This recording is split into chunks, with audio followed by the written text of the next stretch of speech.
Hello बच्चों, welcome back to our YouTube channel maths by D K sir. So बच्चों, कैसे हैं आप सब? आई होप आप लोग अच्छे होंगे, पढ़ाई स्टार्ट कर दिए होंगे। तो बच्चों देखिए, हम लोगों ने जो है क्लास 1 में इंट्रोडक्शन पार्ट पढ़ा था चैप्टर 1 का, जिसका नाम है रिलेशन एंड फंक्शन। तो उसमें हम लोगों ने देखा था कि रिलेशन का बेसिक डेफिनेशन हमने पढ़ा था, साथ ही साथ कुछ टाइप्स ऑफ रिलेशन हमने पढ़े थे, जिसमें हमने पढ़ा था एम्प्टी रिलेशन, दूसरा हमने पढ़ा यूनिवर्सल रिलेशन, और 3 स्पेशल टाइप के रिलेशन पढ़े जिसका नाम था रिफ्लेक्सिव रिलेशन, सिमेट्रिक रिलेशन और ट्रांजिटिव रिलेशन। इन तीनों को सेटिस्फाई करने वाला एक अलग रिलेशन था, वो है इक्विवेलेंस रिलेशन।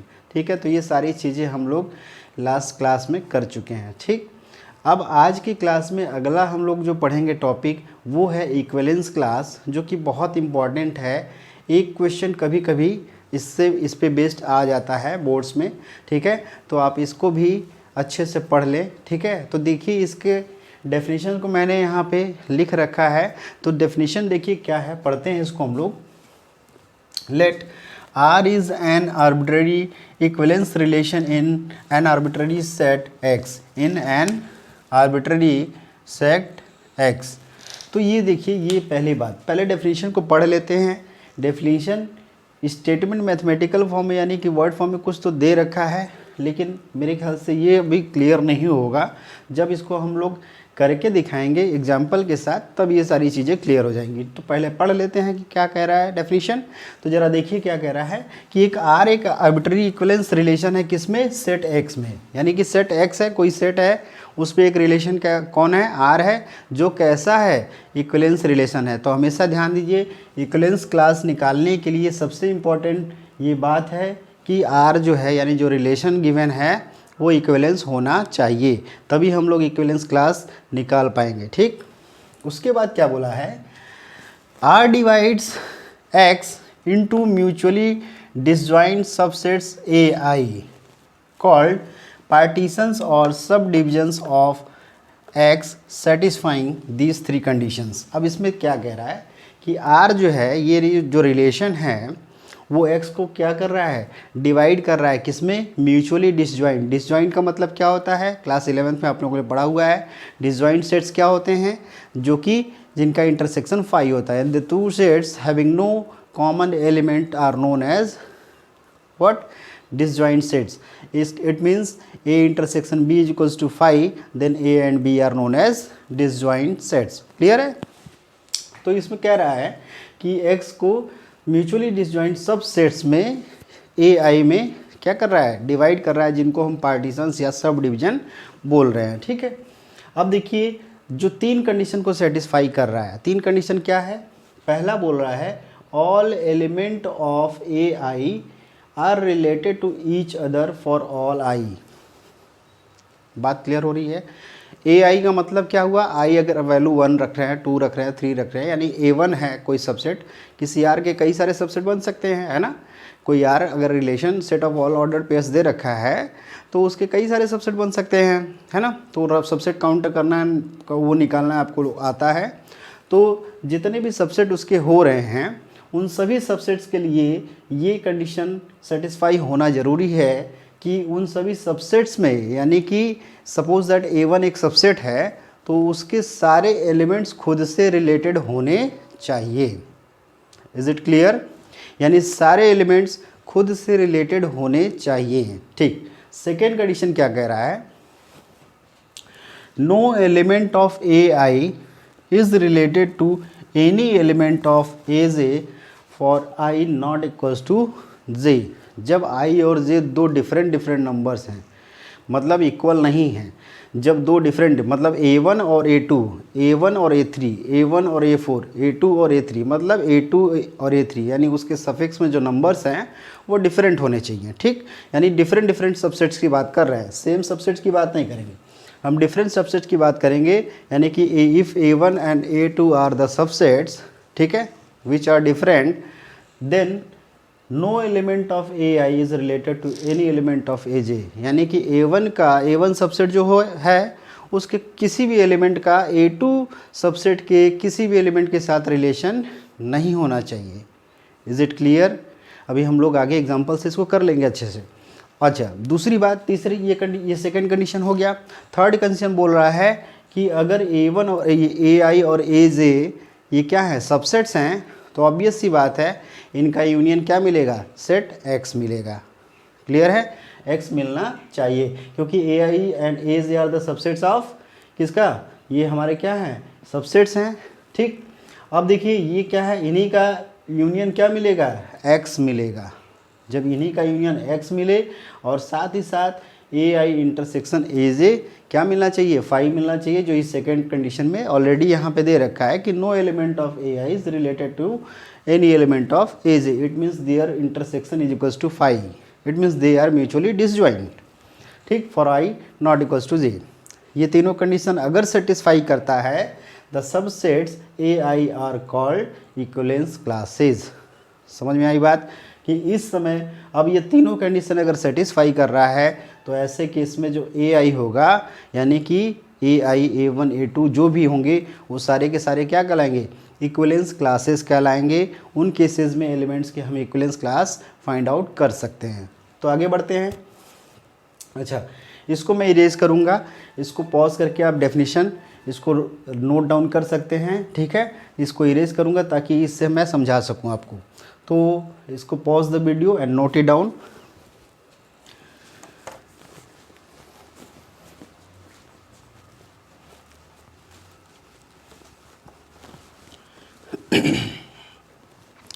तो बच्चों ज़रा ध्यान दीजिए, एक एग्जाम्पल है, एग्जाम्पल नंबर 6 है, ये स्क्रीन पे आपको ये क्वेश्चन दिख रहा होगा। इसमें देखिए एग्जाम्पल नंबर 6 में दिया क्या है, एग्जाम्पल नंबर 6 आपको दे रखा है, देखिए ये क्वेश्चन क्या दिया है, let R be the relation defined and set A is equals to 1 2 3 4 5 6 7। ठीक है, एक सेट है A जिसपे एक R रिलेशन है जो डिफाइंड है, और ये ऑलरेडी इसमें क्वेश्चन में दे रखा है प्रूफ करना इक्वलेंस। मैं एज्यूम कर रहा हूँ कि ऑलरेडी इक्वलेंस है। ठीक है, हमें प्रूफ करने की ज़रूरत नहीं है, मैं आगे बस केवल एक इक्वलेंस क्लास की बात बताऊँगा। ठीक है, तो ये एक सेट A पे डिफाइंड है कौन सा रिलेशन, R रिलेशन, जो कैसा है, इक्वलेंस है। ठीक, अब ये गया इज डिफाइंड बाय व्हाट, ये कैसे डिफाइंड है, R is equals to curly bracket A comma B, यानी order pair A comma B such that both A and B are either even or odd. Important है, इसका कहने का मतलब एक ऐसा ऑर्डर पेयर यानी R इस तरीके से रिलेशन है कि अगर हम किसी भी एलिमेंट को कंसीडर कर रहे हैं, तो या तो ऐसे एलिमेंट्स का ये ऑर्डर पेयर कैसा बनेगा, यानी ऐसे ऑर्डर पेयर्स जिसमें A और B या तो इवन हो या तो ऑड हो, दोनों एक साथ नहीं हो सकते हैं। ठीक, तो उन्हीं सब का ये सेट बनेगा। अच्छा, अब यहाँ पे दो सबसेट्स हम कंसीडर कर लेते हैं। सपोज दैट दो सबसेट्स हमने कंसीडर कर लिया है, A1 ऑड नंबर्स का, A2 इवन नंबर्स का। अब ज़रा ध्यान दीजिए R अगर ये है तो A1 सबसेट्स अगर हम इसको यूज करते हैं 1 3 5 7, ठीक है, 1 3 5 7 अगर ये है, तो मैं इस कंडीशन के अकॉर्डिंग अगर यहाँ पे बढ़ता हूँ तो इसके ऑर्डर्ड पेयर्स कितने बनेंगे, ज़रा बताइए। ऑर्डर पेयर आप देखेंगे बच्चे, तो ये देखिए 1,1 क्या इसको सेटिस्फाई करेगा, A comma B, both A and B are either even or odd. A comma B मतलब 1,1 क्या ये दोनों एलिमेंट इवन या ऑड हैं, यानी कि ये कैसा है, यहाँ पे ऑड है ना, तो ये कंडीशन तो सेटिस्फाई हो गया। उसी तरीके से 2 3,3 1 के सारे लिख लेते हैं, 1,3 1,5 1,7, ये देखिए आपका बन रहा है कि नहीं बन रहा है, ये सेटिस्फाई कर रहा है, ये भी सेटिस्फाई कर रहा है, ये भी कर रहा है, ये भी कर रहा है कि नहीं। तो इसका मतलब ये हुआ कि 1 का रिलेशन 1 के साथ है और ये दोनों और ऑड है। 1 और 3 रिलेटेड है, क्यों, दोनों के दोनों ऑड है। 1 5 रिलेटेड है, क्यों, दोनों के दोनों ऑड है। 1 7 ऑड है। इसी तरीके से अब 3 को उठाइए तो 3 के साथ 1 का बन सकता है ऑर्डर पेयर, 3 का 3 के साथ, 3 का 5 के साथ, 3 का 7 के साथ। ठीक है, सिमिलरली 5 का 5 1 5 2 5 3 सॉरी 5 5 एंड 5 7। सिमिलरली 7 का 7 1 7 3 7 5 7 7। इतने ही पॉसिबल ऑर्डर पेयर्स बनेंगे। ठीक है, ये सारे के सारे ऑर्डर पेयर आपको मिल गए। अब जरा देखिए क्या सभी के सभी सेटिस्फाई कर रहे हैं इस कंडीशन को? बिल्कुल कर रहे हैं। क्यों? 1 1 ऑर्डर पेयर अगर देखा जाए तो 1 और 1 ऑड नंबर है, 1 3 ऑड नंबर है। यहाँ देखिए 3 1 ऑड नंबर है, 3 3 ऑड नंबर है, 3 5 ऑड नंबर है, 3 7 ऑड नंबर है। सिमिलरली सारे में देख रहे हैं कि ये ऑड नंबर्स का यानी कि इस आर को सेटिस्फाई कर रहा है। ठीक, अच्छा ज़रा A2 को भी लिख लेते हैं, फिर उसके बाद आगे बढ़ते हैं हम लोग। A2 के लिए ज़रा देखिए, इसके लिए क्या क्या बनेगा। A2 सेट क्या दे रखा है? 2 4 6, 2 4 6 दे रखा है। क्या क्या ऑर्डर पर बन सकता है? 2 2 2 4 2 6। ठीक है, उसी तरीके से क्या बनेगा आपका, यानी कि 4 2 4 6 एंड 4 4 ऑल्सो। और 6 का भी बनेगा 6 2 6 4 6 6। ये बनेंगे आपके टोटल पॉसिबल ऑर्डर पेयर। ठीक है, जो कि आर पे बेस्ड होंगे, यानी कि आर रिलेशन को सेटिस्फाई कर रहे हैं। ज़रा देखिए 2 और 2 इवन है, 2 और 4 इवन है, 2 और 6 इवन है, 6 और 2 इवन है, 2 4 2 इवन है, 4 6 इवन है, 4 4 इवन है, 6 4 इवन है और 6 6 इवन है। अच्छा, तो इसका मतलब ये हुआ कि क्या पहला कंडीशन जो बताया था मैंने कि all elements of A I related to each other, A I मतलब जो सबसेट है उसके सभी एलिमेंट खुद से रिलेटेड होने चाहिए। क्या यहाँ पे है कि नहीं है? 1 का रिलेशन 3 के साथ है, 1 का रिलेशन 5 के साथ है, 1 का रिलेशन 7 के साथ है, 3 का 1 के साथ है, 3 5 के साथ है और 3 7 के साथ है। सिमिलरली 5 का 1 3 7 के साथ, 7 का 1 3 5 के साथ। ठीक है, और एंड 7 सब के साथ ये रिलेशन है, तो इसको सेटिस्फाई कर रहा है।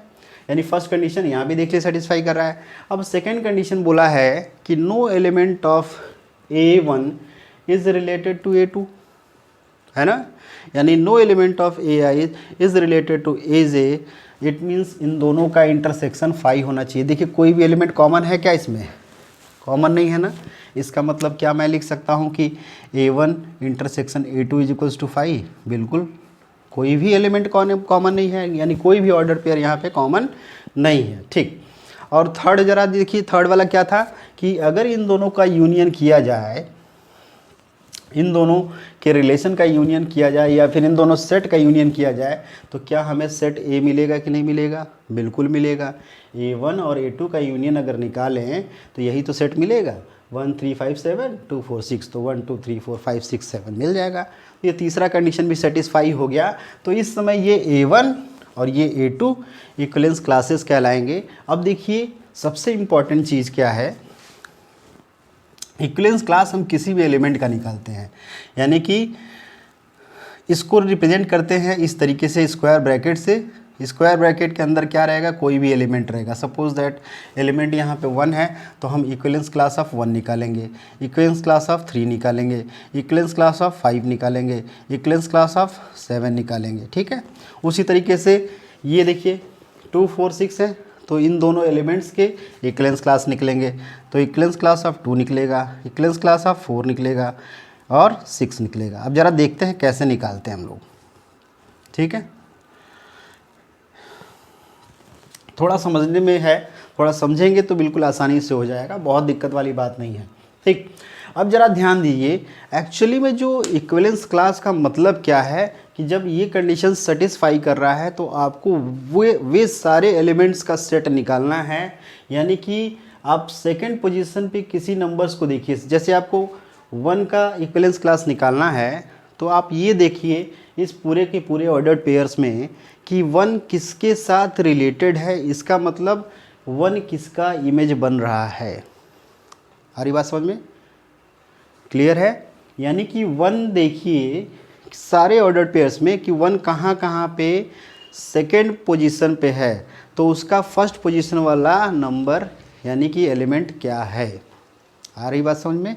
यानी कि सारे ऑर्डर्ड पेयर्स में हम चेक करेंगे कि जहाँ भी 1 हमारा सेकंड पोजीशन पे है, यानी कि उसका फर्स्ट पोजीशन वाला एलिमेंट क्या है, उन्हीं का सेट उसके लिए उसका इक्विवेलेंस क्लास कहलाएगा। Is it clear? ज़रा देखिए इस वाले ऑर्डर पेयर के सेट में या 1 यहाँ भी है, 1 यहाँ भी है, 1 यहाँ भी है, 1 यहाँ भी है, और कहीं 1 है क्या सेकंड पोजीशन पे? नहीं है।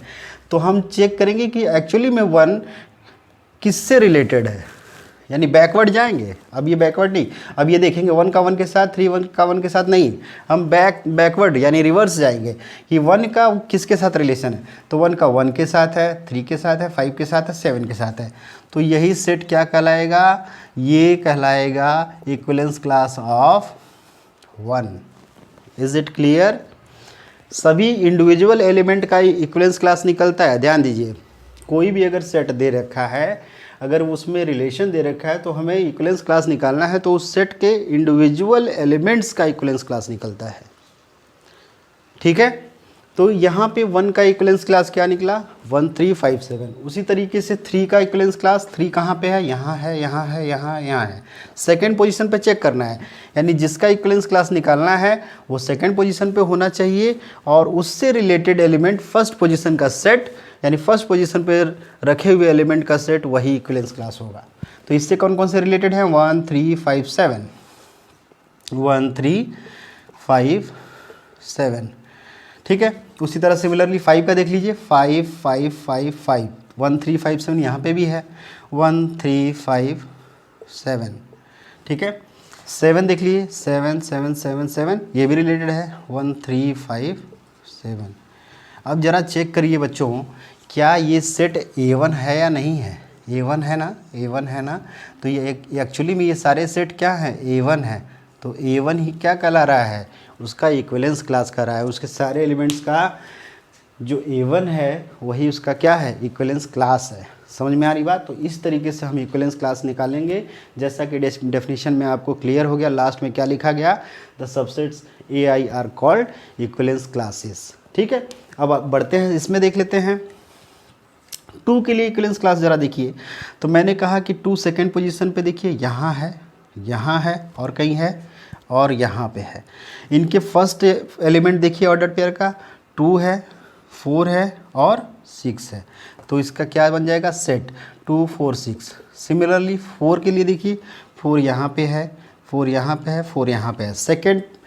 सेकेंड पोजीशन पे 4 होना चाहिए, उसका फर्स्ट पोजीशन वाला एलिमेंट का सेट इक्विवेलेंस क्लास हो जाएगा।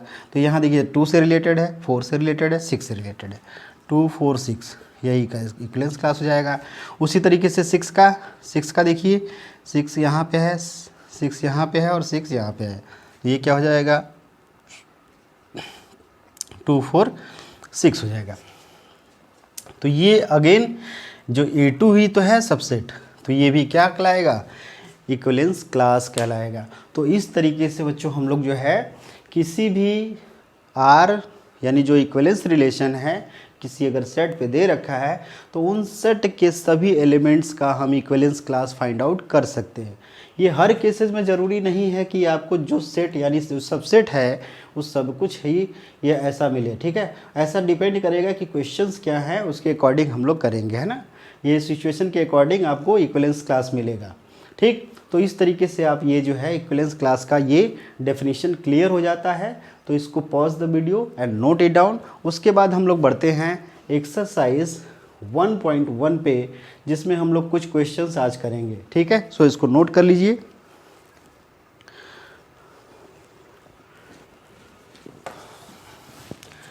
एक्सरसाइज 1.1 के क्वेश्चन आपको जो है स्क्रीन पे दिख रहे होंगे।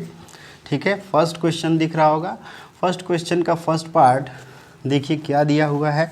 बहुत ही सिंपल क्वेश्चंस हैं ये। देखिए काफ़ी इजी चैप्टर है और मार्क्स गेनिंग चैप्टर भी है। इसमें मार्क्स भी आपको अच्छे से मिल जाता है और आसान भी चैप्टर है। एक्सरसाइज 1.1। ठीक है, क्वेश्चन नंबर 1 का फर्स्ट पार्ट आपको स्क्रीन पे दिख रहा है। पहले क्वेश्चन क्या दिया है इसका जो है पढ़ लेते हैं हम लोग। क्वेश्चन नंबर 1 क्या दिया है देखिए, determine whether each of the following relations are reflexive, symmetric and transitive. मतलब 4 पार्ट दिया है, 5 पार्ट सॉरी 5 पार्ट्स टोटल दे रखे हैं। इन सभी पार्ट्स में आपको क्या करना है, आपको बताना है कि ये रिलेशन कैसा है, रिफ्लेक्सिव है, सिमेट्रिक है या ट्रांजिटिव है। तो इसके लिए सारी डेफिनेशंस मैं जो है पिछली क्लास में करवा चुका हूँ। आप लोग जिन्होंने नहीं पढ़ा है वो पिछली क्लास के वीडियो में जाएं और वहाँ पे सारे उस लेक्चर्स को अच्छे से देख लें, तो सारी चीज़ें बिल्कुल आसानी से क्लियर हो जाएगा। बहुत अच्छे तरीके से समझाया गया है, आप आसानी से समझ जाएंगे। ठीक है, तो फर्स्ट क्वेश्चन जो आपके स्क्रीन पे है, देखिए क्या दिया हुआ है। Relation R in the set A is equals to 1 2 3 4 dot dot dot 13, 14 defined as R is equals to order pair X, Y such that 3x minus Y is equals to 0। ठीक, तो देखिए क्वेश्चन क्या दिया है। Are एक relation है, किस set पे है, सेट ए पे है। 1 2 3 कहाँ तक है, डॉट डॉट डॉट 13, 14 पे है। Is it clear. अब इस पे दिया है और डिफाइन आर क्या है, आर कैसे डिफाइन किया गया है, x, y such that 3x minus Y is equals to 0। अब ज़रा देखिए बच्चों, इसको सॉल्व करने के लिए जब ऐसे क्वेश्चंस दे रखे हैं तो आप दिख रहा है कि एक सेट ए है, सेट ए पे रिलेशन आर है, R is defined on set A which is defined by this, है ना।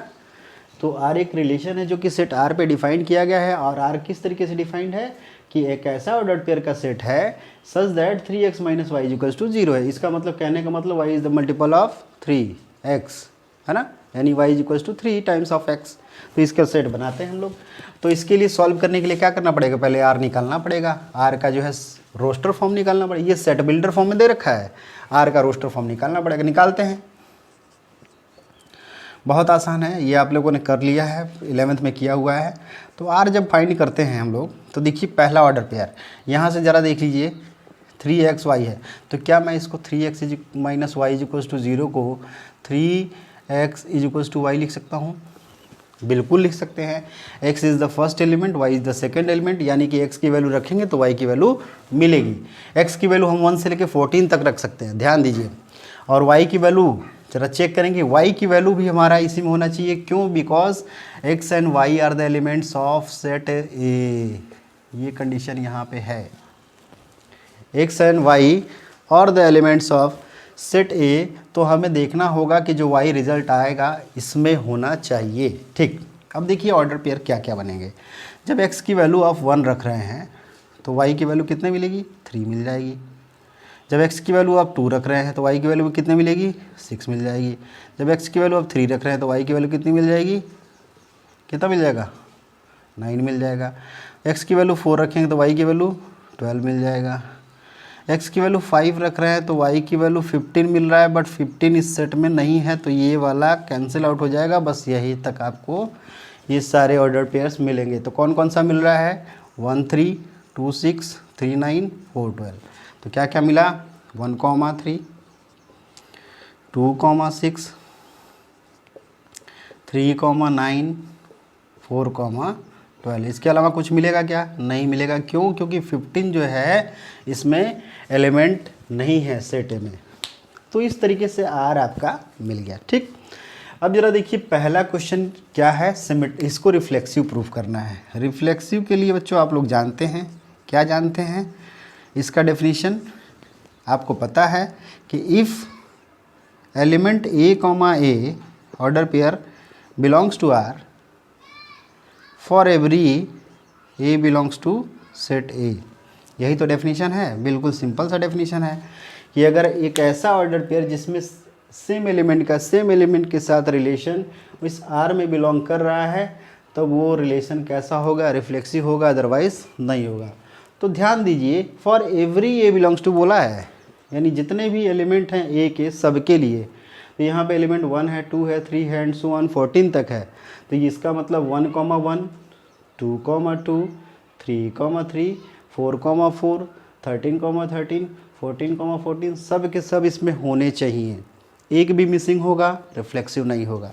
यहाँ हम देख रहे हैं कि कोई भी एलिमेंट इस तरीके का नहीं है। मतलब we can observe here, we can observe 1 1 2 2 and so on 14 14 not belongs to R. ये सब सारे एलिमेंट आर में है ही नहीं, जब है ही नहीं तो इसका मतलब so R is not reflexive, R is not reflexive. Clear है? बिल्कुल सिंपल सा है, बिल्कुल सिंपल सा है। आपको देखना है कि इस टाइप के एलिमेंट्स, रिफ्लेक्सिव का मतलब मैंने बताया ही था कि सेम एलिमेंट का सेम एलिमेंट के साथ ही रिलेशन अगर इस आर में क्या हो रहा है, मिल रहा है, यानी कि इसमें अगर एग्जिस्ट कर रहा है, इसमें ये वाला ऑर्डर पेयर यहाँ पे अगर आपको बिलोंग कर रहा है, तभी ये रिलेशन कैसा होगा, रिफ्लेक्सिव होगा। ध्यान रहे कि जो सेट ए के जितने एलिमेंट्स हैं सभी के लिए ये कंडीशन आपका इसमें होना चाहिए, तब वो रिफ्लेक्सिव होगा। एक भी अगर मिसिंग है तो रिफ्लेक्सिव नहीं होगा। ठीक, अच्छा अब आते हैं बात सिमेट्रिक की करते हैं। सिमेट्रिक के लिए ज़रा देखिए, सिमेट्रिक का हम लोग यहीं पे कर लेते हैं। सिमेट्रिक क्या है, डेफिनेशन याद है आपको? डेफिनेशन बताया गया था, if A comma B belongs to R, अगर ए कॉमा बी आर में है, ध्यान रहे A comma B belongs to R मतलब ये ऑलरेडी आर में है, अगर ऐसा है implies that B comma A belongs to R, ये होना चाहिए for every A comma B belongs to set A. Is it clear और नॉट? समझ में आ रही बात? यानी कि अगर ए कॉमा बी एक ऐसा ऑर्डर्ड पेयर है जो इस आर में है, ठीक है, तो उसका सिमेट्रिसिटी चेक करना है, मतलब उसका रिवर्स यानी उसका मिरर इमेज, यानी कि बी कॉमा ए वो भी इसमें होना चाहिए सिमेट्रिक होने के लिए। तो चेक करिए ज़रा, हम लोग देखते हैं यहाँ पे कौन कौन से एलिमेंट है। अभी अपने से बनाना नहीं है, जो आर दिया उसी में से चेक करना है। ठीक है, यहाँ देखिए 1,3 ये हम मान सकते हैं, yes this is A this is B. 1,3 अगर दिया है तो इसका उल्टा 3,1 है क्या? नहीं है। 2,6 सबके लिए चेक करना पड़ेगा। ध्यान दीजिए, जितने भी ऑर्डर पेयर हैं आर में सबके लिए चेक करेंगे। किसी भी एक एलिमेंट में अगर गलती से अगर नॉट ये कंडीशन फॉलो नहीं हो रहा है तो वो नॉट सिमेट्रिक हो जाएगा। क्लियर है? तो 2,6 तो इसका उल्टा 6,2 नहीं है। 3,9 उल्टा 9,3 नहीं है। 4,12 12,4 नहीं है। तो इसका मतलब हम लिख देंगे 1,3 belongs to R but 3,1 not belongs to R। ठीक है, so R is not symmetric। Clear है? थर्ड पार्ट इसका हम लोग करते हैं ट्रांजिटिव।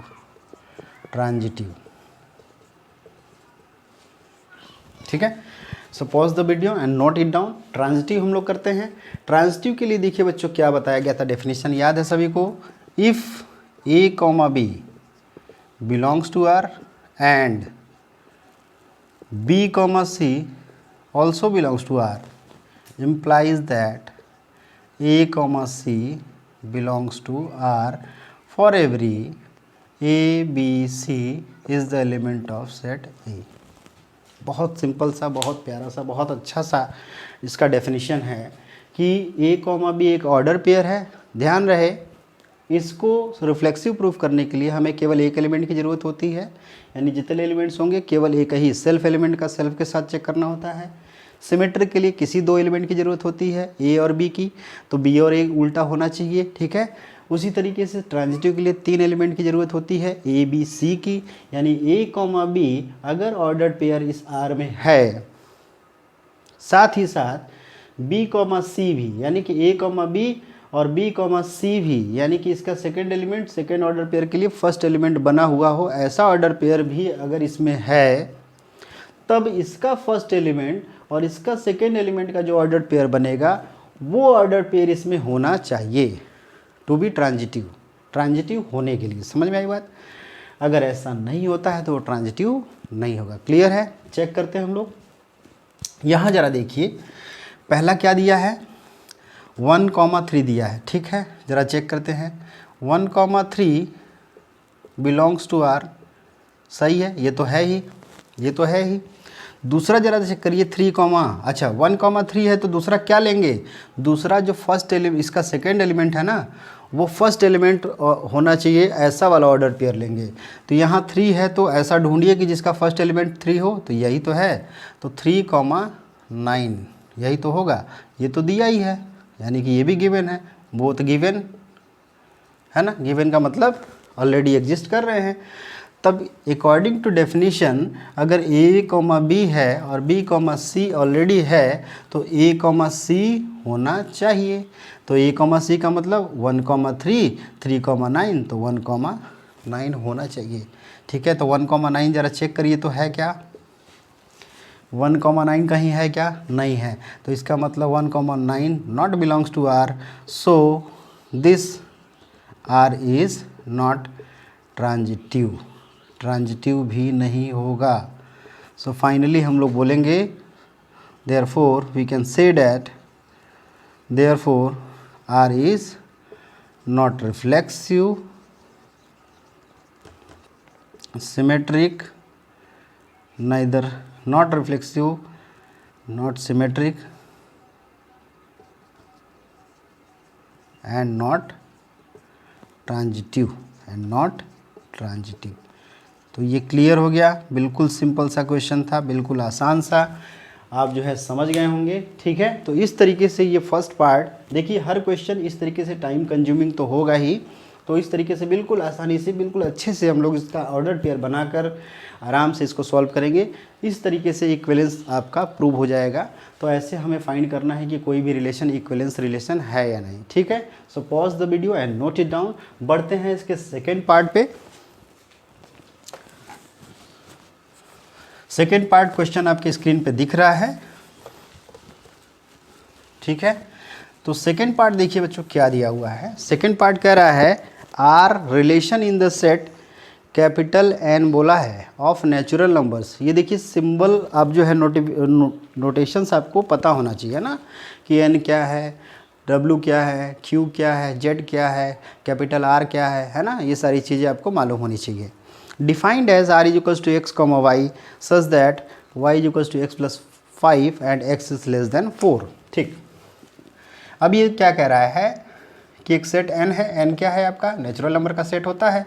तो 1 2 3 4 डॉट डॉट डॉट, यही तो होगा, और कुछ होगा क्या, यही होगा ना। तो r कैसा डिफाइंड हुआ है, r is a relation such that x comma Y such that क्या है, x y is equals to X plus 5, y की वैल्यू x से 5 मोर है and x is less than 4। x बोला कि 4 से छोटा होना चाहिए। ठीक है, y की वैल्यू x रखने पे मिलेगा, क्योंकि x हमारा इमेज है और x प्री इमेज है, यानी कि x की वैल्यू रखेंगे तो y की वैल्यू मिलेगी। यानी ये इनपुट है, ये आउटपुट है, इसकी वैल्यू रखेंगे तो ये हमें y आउटपुट मिलेगा। तो x की वैल्यू अब क्या रखना है, 4 से छोटा, x की वैल्यू तो 4 से छोटा पॉसिबल वैल्यूज़ क्या क्या होंगी, 1 2 3, यही तो होगा। ठीक, अब 1 2 3 पे r निकालना है, तो r ज़रा निकाल लीजिए। r क्या हो जाएगा, देखिए ऑर्डर पेयर पहला कैसे बनेगा, जब x की वैल्यू 1 रखेंगे, x की वैल्यू 1 रखेंगे तो y क्या मिलेगा, बिल्कुल आसान है, इसमें रख दीजिए ना, यही तो है कंडीशन। x की वैल्यू जब 1 रख रहे हैं आप तो 1 + 5 क्या मिलेगा, 6 मिल जाएगा। x की वैल्यू 2 रखेंगे तो 7 मिल जाएगा। x की वैल्यू 3 रखेंगे तो 8 मिल जाएगा। मिला कि नहीं मिला, मिल गया ना।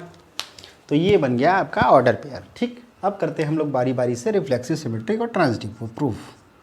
रिफ्लेक्सिव के लिए कंडीशन अगेन वही, if a comma a belongs to r, ठीक है, for every a belongs to set a। ठीक है, यहाँ पे सेट a का मतलब सेट n है ना, जो ये डेफिनेशन में a लिखा गया है, तो जो सेट यहाँ पे दिया होगा क्वेश्चन में उसी का वही मतलब है ना। तो यहाँ पे कह रहा है कि if a comma a belongs to r, अगर ऐसा ऑर्डर पेयर r में है for a which is the element of set A, यानी कि which is the element of set N, then it is reflexive, otherwise it is not reflexive। तो यहाँ पे देखिए एलिमेंट्स कौन कौन से हैं, 1 है, 2 है, 3 है, 4 है। तो आप कहेंगे सर 1 का 1 के साथ रिलेशन तो है ही नहीं, 2 का 2 के साथ तो है ही नहीं, 3 का 3 के साथ तो है ही नहीं। तो इसका मतलब लेट इट मीन्स, यहाँ पे हम लिख लेंगे let 1 2 3 dot dot dot are the elements of set N। So इसका मतलब 1,1 is not belongs to R, यानी 1,1 2,2 3,3 ये सारे के सारे नॉट बिलोंग्स टू आर हैं। जब नॉट बिलोंग्स टू आर हैं तो R is not reflexive, R is not reflexive. Is it clear और नॉट? बिल्कुल सिंपल सा समझ में आ रहा है, अब तो आ रहा होगा बिल्कुल आसानी से। अब आगे बढ़ते हैं हम लोग सिमेट्रिक पे। सिमेट्रिक के लिए वही कंडीशन, फिर से डेफिनेशन ज़रा लिखिए। इतनी बार डेफिनेशन लिखा जाएगा कि बच्चों आपको बिल्कुल अच्छे से याद हो जाएगा ना। If A comma B belongs to R, फिर से वही वाली बात, दो एलिमेंट हमें लेना है। हमने पहले ही बताया कि जब सिमेट्रिक प्रूफ करना है तो आपको दो एलिमेंट लेना है। If A comma B belongs to R implies that B comma A belongs to R, यानी कि अगर ये होगा तो ये होना चाहिए। समझ में आई बात? फॉर क्या? For A comma B belongs to set A, जहाँ पे ए और बी क्या हैं? सेट ए के एलिमेंट हैं, यानी कि ए और बी सेट एन के एलिमेंट्स हैं। चेक करिए ज़रा, यहाँ पे हम चेक करते हैं। ये ए कॉमा बी हो सकता है, बिल्कुल हो सकता है। ए कॉमा बी हो सकता है, बिल्कुल हो सकता है। ए कॉमा बी हो सकता है, बिल्कुल हो सकता है। यानी कि अब सिमेट्रिसिटी हम लोग कैसे, एलिमेंट पे नहीं जाएंगे, अब इसके ऑर्डर पेयर में जाएंगे, है ना, आर के ऑर्डर पेयर में। तो यहाँ पे देखिए 1 कॉमा अगर 6 दिया है तो क्या 6 कॉमा आर है क्या? 6,1 है क्या? यहाँ पे 1,6 belongs to R, but 6,1 not belongs to R, ये तो आर में है ही नहीं। तो इसका मतलब ये क्या हो गया? This is so R is not symmetric, R is not symmetric. Clear है? ठीक, ये हो गया। थर्ड हम लोग बढ़ते हैं, ट्रांजिटिव की बात करते हैं। ट्रांजिटिव का डेफिनेशन क्या होता है? बिल्कुल सिंपल सा डेफिनेशन, दोबारा से लिखते हैं इसको। If A comma B belongs to R, A comma B order pair R में है, and B comma C belongs to R, ये भी ऑर्डर पेयर आर में है, implies that A comma C belongs to R, ये होना चाहिए किसके लिए? For A B C which are the elements of set A. Set A का मतलब यहाँ पे सेट एन से है, ठीक है। तो अब ज़रा चेक करिए, अब यहाँ पे ए बी है, यानी कि इसका second element second order pair में फर्स्ट एलिमेंट होना चाहिए। अब यहाँ ढूंढिए है क्या कोई? 1,6 अगर दिया है, 2,7 और 3,8 दिया है, तो 1,6 6 कहीं फर्स्ट एलिमेंट है? नहीं है। 2,7 7 कहीं फर्स्ट एलिमेंट है? नहीं है। 3,8 8 कहीं फर्स्ट एलिमेंट है? नहीं है। तो ये कैसा आ जाता है बच्चों? ये जो है स्पेशल केस में आ गया। ये कैसा आ गया? स्पेशल केस में आ गया, जो हमने बताया था आपको। स्पेशल में केस में क्या बताया था? If only A comma B belongs to R, if यही बिलोंग करता है, इसके अलावा कोई बी कॉमा सी है ही नहीं, then it is already transitive, then it is always transitive, always transitive, ये हमेशा ट्रांजिटिव ही होता है। सो इसका मतलब हम देख रहे हैं कि 1,6 belongs to R, okay, but 6, something is not here, only, यहाँ लिख दीजिए only 1,6 belongs to R. So यानी only 1,6 belongs to R, 2,7 belongs to R and 3,8 belongs to R. So R is transitive, R is transitive. Clear है? तो इस तरीके से आपका ये क्वेश्चन सॉल्व हो गया, यानी कि ये रिलेशन कैसा है? Neither reflexive nor symmetric but transitive. So बोलेंगे the relation R is transitive but neither reflexive nor symmetric. समझ में आ रही बात? So pause the video, note it down. बढ़ते हैं इसके थर्ड पार्ट पे। थर्ड पार्ट आप क्वेश्चन आपके स्क्रीन पे है, देखिए।